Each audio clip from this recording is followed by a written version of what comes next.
Thank you guys for being here. Good morning and welcome to the Energy, Climate, Grid Security Subcommittee hearing titled American Nuclear Energy Expansion, Spent Fuel Policy and Innovation. This Congress, the Energy and Commerce Committee, has taken a bipartisan approach to the advance and expanding nuclear energy here in the United States. I'm pleased we are holding this hearing to examine a critical piece of our nuclear energy industry here in the United States, and that's spent fuel. It's important for the subcommittee to examine the state of our spent fuel policy, given its role over nuclear regulatory policy and energy policy more broadly. Over 40 years ago, Congress formally established a comprehensive nuclear waste management strategy. In 1982, Congress passed the Nuclear Waste Policy Act, which created a federal government responsibility to dispose of all high-level radioactive waste and started a process for selecting sites. In 1987, after the Department of Energy conducted extensive studies of 9 potential repository sites, Congress amended the Nuclear Policy Act to focus on Yucca Mountain in Nye County, Nevada, as a site for permanent geologic repository. Unfortunately, the political objections of one state, not based on scientific reality, blocked the repository from being licensed and constructed following its formal selection in 2002. The Nuclear Regulatory Commission staff found that Yucca Mountain Permanent Repository could safely store waste for over 1 million years. The Energy and Commerce Committee has remained committed to upholding the law. And in 2018, the House passed the Nuclear Waste Policy Amendments Act by an overwhelming bipartisan vote of 340 to 72. If this bill had become law, it would have incentivized the completion of the licensing of Yucca Mountain, enhanced host state benefits, and accelerated consolidated interim storage, a benefit to both ratepayers and taxpayers. Unfortunately, politics obstructed this bill and we remain in the current standstill.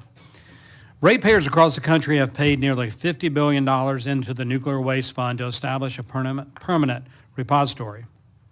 Now these ratepayers, folks who benefited from nuclear energy, paid fees, which were baked into the utility bill for the construction of a permanent repository.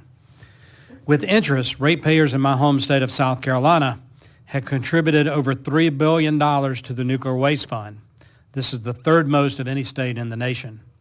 Additionally, as a result of the government's failure to follow the law, American taxpayers are on the hook for up to $800 million annually out of the judgment fund. This breaks down to about $2 million per day. In addition to commercial waste, many DOE sites across the country like Savannah Riverside or Hanford store legacy or defense waste intended for permanent repository. Now I'd like to emphasize that spent nuclear fuel is stored safely on sites, but the federal government must fulfill its legal responsibility and reduce the cost burden to the taxpayer and the ratepayers.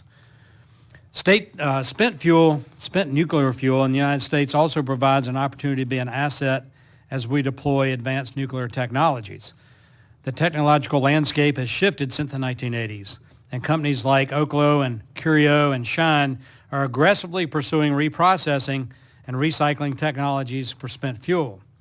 Spent fuel recycling, especially to support advanced fuels, provides exciting promise for the future of nuclear energy in the United States, especially for the advanced reactors that we hear about.